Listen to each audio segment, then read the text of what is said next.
Hi and welcome, Steph McCauley or Mackie. Today I'm talking to you for a special episode for Stimmy Vibrations, which is a lovely initiative to get autistics through April, because it's a pretty depressing month for a lot of us. The reason we're talking today is because, Mackie, you have been advocating, been an activist in our community for longer than I have, and I suppose we're going to talk about the positive changes that are happening, because sometimes we focus on what isn't right or all the things we have to deal with. So how about we look at the positive things today? So when did you start advocating? Like, where did this all start? Tell me about it. That's sometime at some time in the past. It's hard to, I mean, there was no, I know quite a few people who, particularly those who kind of came to the idea, hey, I'm autistic as an adult, and there's this kind of sense, I'm going to do something about it, and they can actually define a starting point. I was a kid, I mean, I was a kid. I was starting in school, and I was like 5 years old, and coming to the awareness that, like, I'm not like these other people, like, this is something that's kind of always been there. And I think any autistic person is kind of like is familiar with that feeling, like there's something different here. Really, in terms of kind of chasing that down with the idea of autistic, really was something that kind of came about because I used to work in IT, and in the early days of the internet, you could go onto things like message boards and stuff, and they had websites. This is all very exciting. But the thing is that, like, the little bit that there was out, there was a lot of people who were very, very sad and isolated, and there was no sense of coherent community. There was some community starting to build up, but so much of it was still about struggling with the fact that they were isolated and all these. It felt sad, I think is probably the best word, and it's not something I felt happy being part of, and I kept kind of like poking my nose in and kind of drifting away again because it just didn't feel like the positive thing that I wanted it to be, and it's really only when you got into the 2000s that some of that started to shift more, and there was more positivity coming into the whole story, because it was people literally built it with their bare hands from clay and stones from the ground up. There was ideas like neurodiversity, that magic word, kind of like became one of the little things that people kind of like could focus on and start building around. And I love that you're talking about like the community starting, because obviously I came into a community, like I only at this 7.5 years, so it was just already existed. But I always, in my imagination, when I think of it starting, I just think of like two people, one person going, I don't think there's anything wrong with us, and the other one going, me neither, and then just like starting this thing. That's literally what I actually think that was if you actually look at like the very earliest stories from like the beginning of the 90s and stuff, that's kind of what it was. It was literally like 2-3 people kind of like finding each other at a conference and going like, this is rubbish. We're actually okay people, yeah, we are. Let's go back to my room and talk and have a coffee, Literally, that's kind of what it came from. But it was that very human urge to sort of like find contact and connection and community. This is part of being human, and it's taken a long, long time.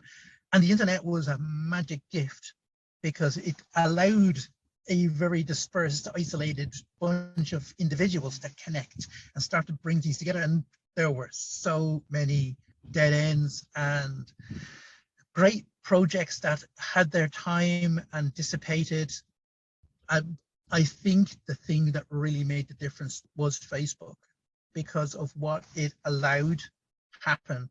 With one of its accidental side features was that you can have a group of people together and you can organize or chat about stuff, say like maybe your friends or your family, and people latched onto this and went, no, let's go and let's build an empire, Which is literally what's happened now. There's just an empire of... You could search for the word autism, and find groups that were about this thing, you know, and everything kind of shifted into this, but it was all being run by mammies, you know, who were going, oh, it's so sad, it's so terrible.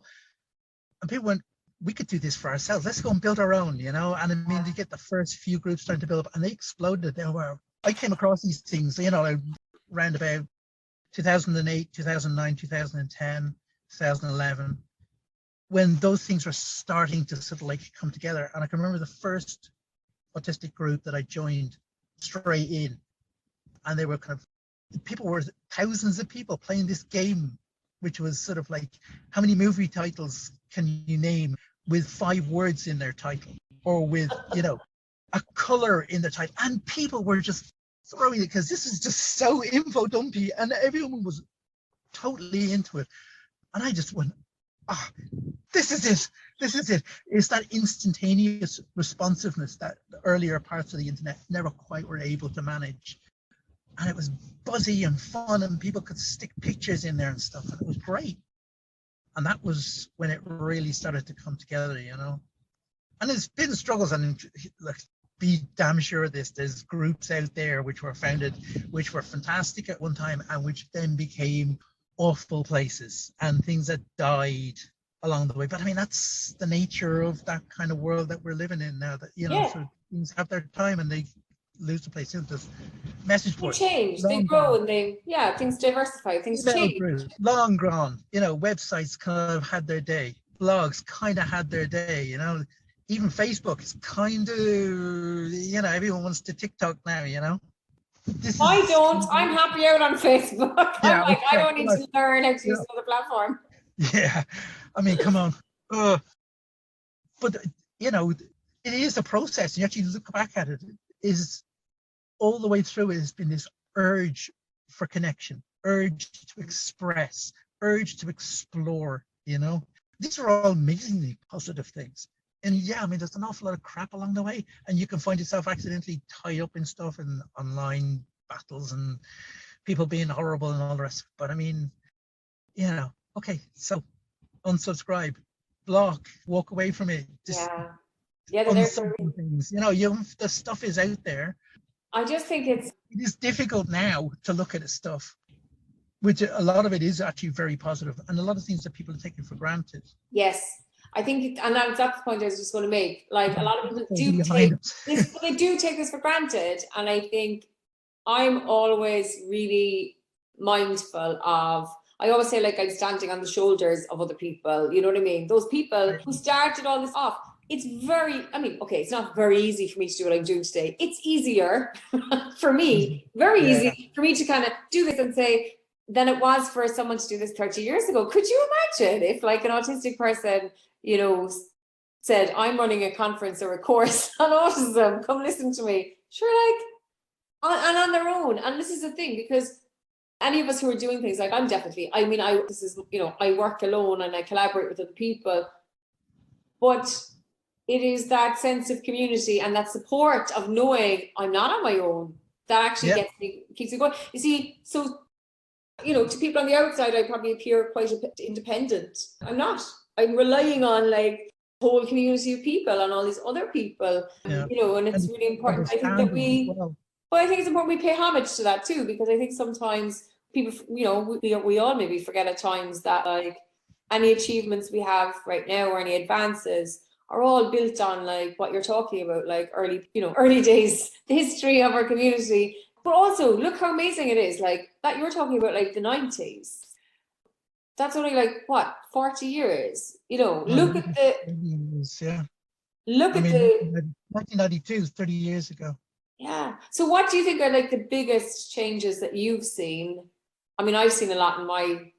I mean, even, you know, things like ABA just becoming way more people aware of it. There's obviously a huge kind of backlash to it now, way more than even, you know, 4 years ago. I couldn't see that even just on social media and stuff and the responses I get to things. But let's say, what are the biggest changes you see from, like, 0.0 to now? Main changes, obviously there's been loads, but, like, the most important changes. The very understanding of what it is we're even talking about. Oh yeah.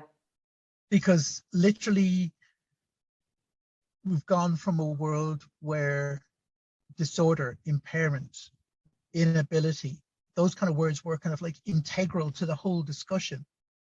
I mean, the autistic people almost 100%. Just like, I mean, these are done discussions. We don't talk about this stuff anymore, you know, because like that's so like, yeah. I remember my grandpa used to tell me stories about the days when, you know, I mean, it's in the distant past now, you know. I mean, there's adults out there right now who are in their 20s, who were born this century, who had no life in the 20th century. They're 21st century people. And they're adult, you know. I mean, you have to think about that's a lifespan for them. I think the biggest thing really, though, is that sense that I'm not alone. Yeah. You know, that someone's got my back. You know, there's a community. Again, back to the word community. It's a really, really important thing. This is such a human thing. We are a social species. And the idea that you're a part of something and that somebody's there to get your back is really important, you know?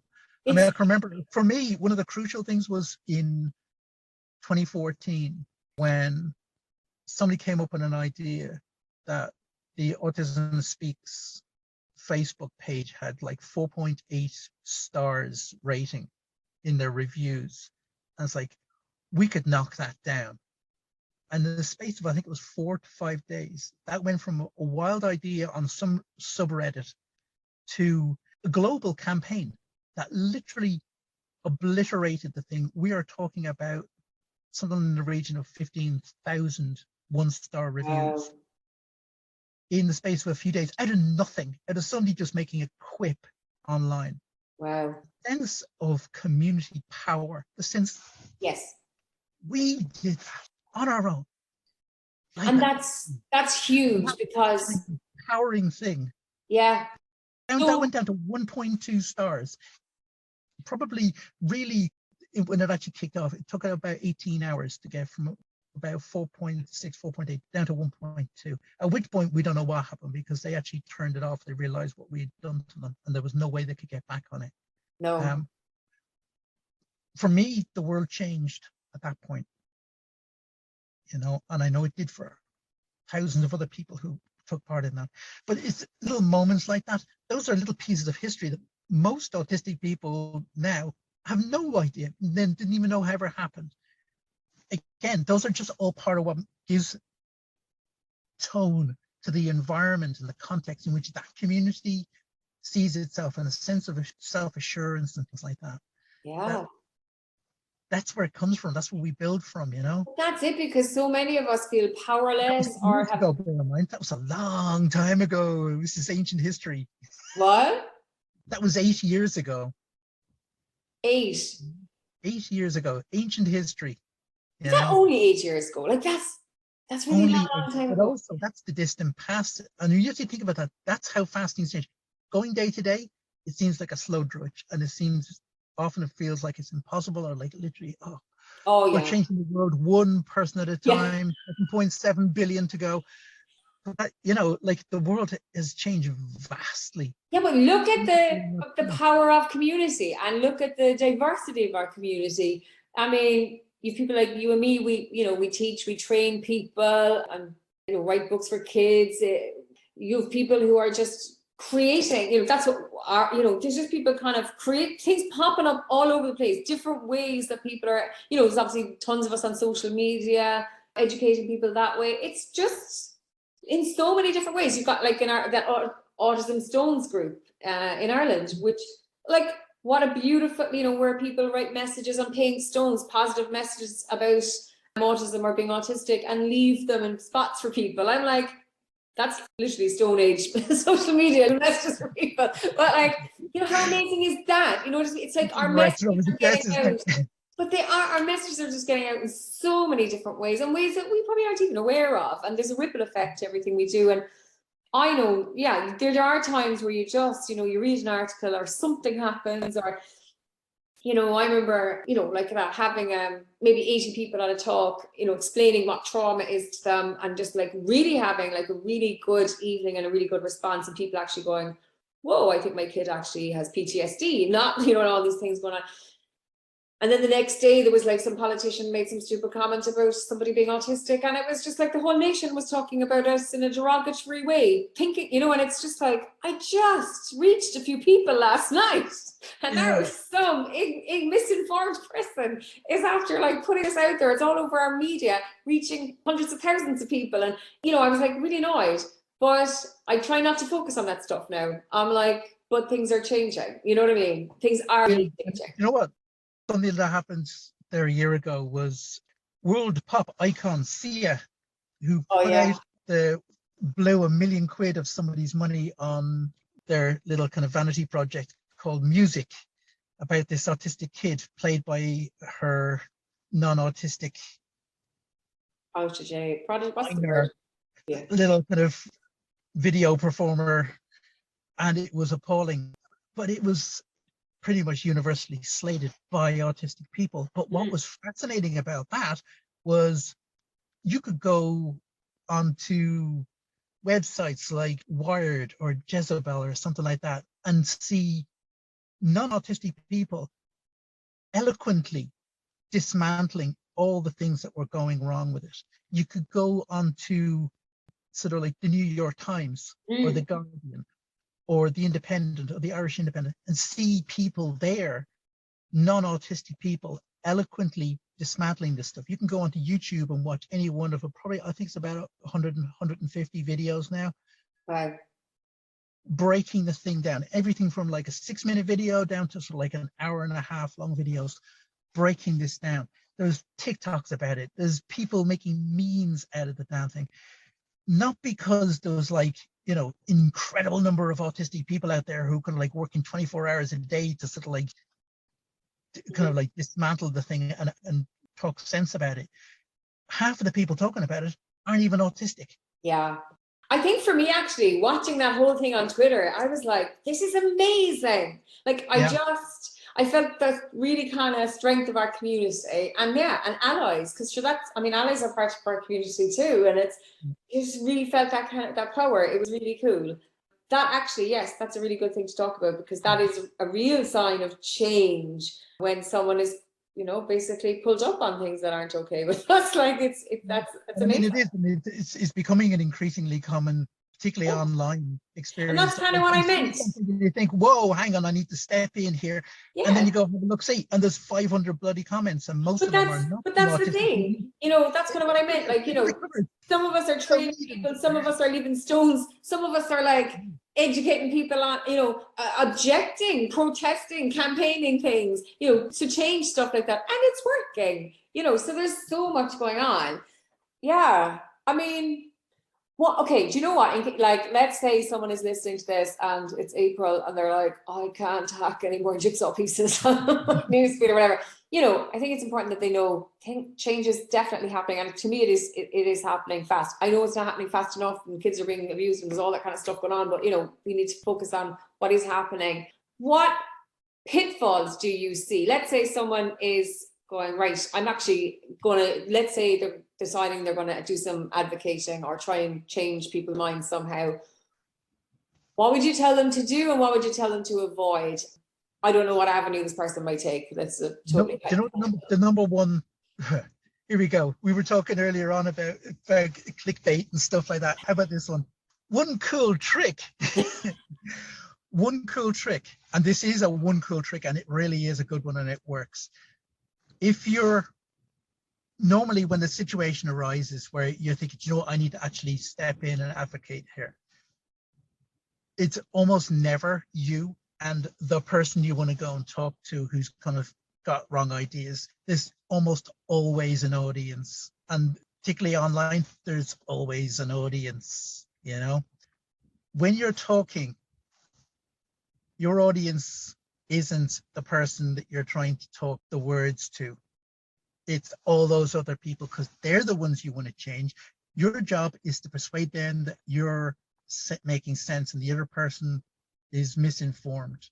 Now, I won't say that they're a bad person or ignorant or crass or rude.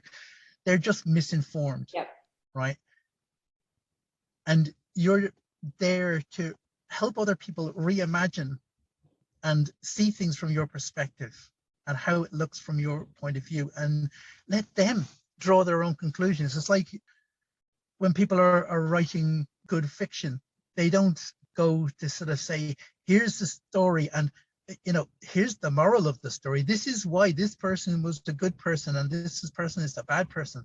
They lay out a story and they give you the space to come to your own conclusions with it. So your job is to talk to the big audience, not the one person. And that's really good advice. That's an excellent one. That's one excellent trick. You're really not probably going to persuade that one person. Yes, I learned that. My comments to that person are for other people to read, and it's just some people are just too far for you to reach, or they're going to have to meet another 10 of you saying the same thing for it to eventually kind of get them thinking, that you're just part of this process. You can't do it all, I suppose. Yeah, that's a huge learning. And some people just won't ever learn because they've too much invested in their ideas, or it's their profession, or they need their kid. You know what I mean? There's just some people will just never, because it's too hard for them to change their perspective, because it means they would have to address things like that, and I get that too.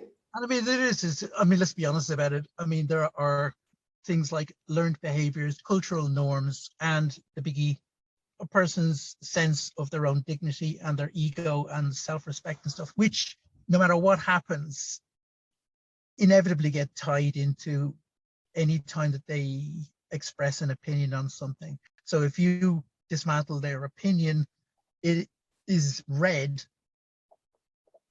in part or in whole as a kind of like dismantling their personal integrity, and it's not an easy one for any human being to get their heads around. I mean, it takes a really mature person to go, I see the point you're making, I'll revise my point of view entirely and retract my comment. Who says that? Who does that? Well, you see, also in online, we don't know the person. Very hard to have that rapport. It's very different. I mean, I've had conversations in a room with a parent, maybe a non-speaking kid, who said, quite honestly, somebody like me advocating kind of upsets them sometimes because their child's so different to me. Just being able to talk to that person, see them, see their pain, see where they're coming from, and break down the thing, and literally just to be friendly at the end of it, and for them to get it and go, oh, okay, so this is what you're trying to do. That's so hard to do, to typing. And while you're doing other things as well, so yeah. And that's been one of the really hard things about sort of what COVID has done, is that it's actually, yes, it's freed up possibilities and opportunities, and everyone's learned how to use Zoom, but that personal thing, that face-to-face contact, being in the room with the person, again, come back to the whole idea of community. We are human beings, and this is what makes us work, being with people. And as you said, when you're actually there with a person, it's very different, the facial expressions, the body language and stuff like that. All of it. Okay, so you gave us the one good trick. What would be the... Two good tricks. What would be the thing to... What would be the other big thing is self-care. Yes. There used to be this thing that went on, for people probably even still do it. I've kind of stepped away from even engaging with that. Is the whole kind of, yes, it's the 2nd of April and we all need to kind of spend 16 hours a day sort of like advocating online and going, you get the burnout, and it's like, how many days did you manage before you had to walk away? Everyone's going in there and it's like, can someone pick up on this, because like, I'm burnt out now, I can't do it anymore, I've had 12 days of this or whatever. And this isn't your job.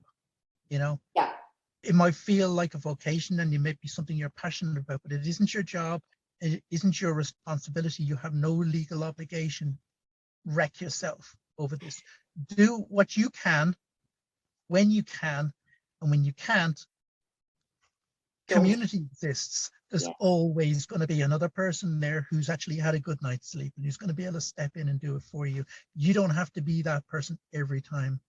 I wish you did. I wish you had told me that when I first met you, and when as if I would have listened, I'd have been, no, it's my mission. That really wasn't so much the case. That's the big difference, That's how much of a change we have now, I did feel like I had to do so much single-handedly. Like, Yeah. and I think for me, also because I have been self-reliant since I was very, very small, you know, because I knew I could depend on myself, which is something I'm working on. But it was, you know, that's just how I am. But so for me, having that sense of community and people that actually, yeah, and to actually sit back and look, and now look at people going, oh, I don't have to be the only one in Ireland talking about ABA publicly. There's other people doing it now. Yes, you know, and that's huge, because for a while it does feel like that. So I understand why people do feel like that, and we are so passionate, you know, and we have that really strong sense of justice, and we want to change everything, and we want to do more. And you know, I was talking to someone recently, and like that, you know, she found out she's autistic, and she's just like, I can't just be doing it one person at a time, you know. But also that's changed, even that one, and it's not just one person at a time, because that one person will talk to another person who will talk to another person, and there's a whole chain, you know, events and ripple effect, and it's important to remember that. That's really good advice. Okay, before we go, because we have to go now in a minute, tell us what changes are to come. What do you think we have to look forward to? World peace. Well, yeah, that. While we're waiting for that to load, Yeah. Last year I had a chat with somebody who had been doing this going back to sort of pretty close to like 2000 or so. And we've kind of been joking for years and years and years about sort of like, you know, is this the year when like the big transition happens? We actually hit the tipping point. And it had kind of been like a standing joke, like maybe this year, maybe this year. Last year kind of was. I actually think it kind of was, and kind of went, yeah, you can feel it, can't you? That sense that like you could literally just walk away from this now, and it's all just going to keep happening. Yes. You know, yeah. We don't need to keep pushing the rock up the hill anymore. We've got to the top, and it's starting to roll down the other side, and yeah, we can just all in sit motion and watch it. And there's so much is now kind of like been established as kind of like the thing. This is just it. This is just the way it is. And people are moving on to the next stuff. We're not still trying to argue about the fundamentals and the basics. They're kind of givens, and people are reaching beyond that. And it is really exciting. And one of the things that really got me last year in particular was the Neurodiversity Pride thing that happened in August in Ireland. And suddenly realizing that there are this whole generation of 20 people in their 20s and in their teens who have taken on board all the stuff we were fighting about 5 years ago, 4 years ago, 10 years ago. And it's all given. And they're actually pushing beyond that. And I'm thinking, wow, I need to up my game. This is really important. I need to up my game, because these young kids who are like 30 years younger than me are blowing me out of the water with the quality of what they're doing here. That's bloody exciting. And do you know what's to come? Everything. That's what's to come. Everything. This actually is the transition point. Yes, I believe that too. I can feel it. It's like it's like one of our senses. I can sense how things are changing. I don't need to run surveys. It's like literally you can just feel and sense that change around us, and then Well, I mean, you're talking about the world's greatest pattern recognition experts. You know, if there's a vibe, we're gonna feel it. You know. Yeah. That's amazing. There, and it's actually. So we're there, and I mean, I don't think you need to up your game. Perhaps you could sit back, invest in a pipe, nice pair of slippers, and just watch the show. No, we're gonna monetize the whole thing, and actually, kind of like I need to kind of like get the money. I kind of get the cash out of this. You know, we need to actually turn it into a corporation. Let's do that. No, it's just not kind of, it's never been what it's about though, is it? I mean, yes, people do this for money, you do this for money, I do it for money, but that's because you got to pay the bill with something. But it's also because I'm trying to do this to be a bloody millionaire, you know. Yeah, because people used to say that to me, oh, you're just trying to make a quick buck. And I was like, if I wanted to make a quick buck, I wouldn't be going against the norm. I'd be saying children with autism need to be fixed, and here's how to fix them. I definitely wouldn't be doing what I'm doing if I wanted to make an easy money. But for me, it's more than that as well. Obviously, yes. But for me, it's like I have to work at something I love. And this is what I love. So it's amazing to be able to do that. And probably that's what more of us could be doing, maybe ought to be doing, rather than working in jobs we don't like. This is probably what life is supposed to be like. So on that note, but also bringing it into those jobs that they don't like and transforming them. And I think yes, people are doing that more and more as well. absolutely. And I think that's really, really good. That's it. There's loads of people just making change everywhere now, and you can see the results. It's amazing, absolutely amazing.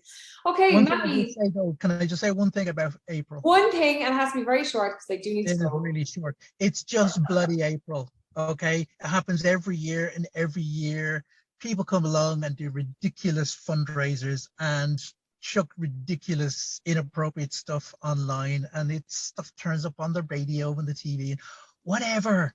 It's just another thing. And at the end of the day, the relentless tide that is the autistic community just washes over the beach and washes their silly words off the sand, and we just keep going. We're I love that. unstoppable.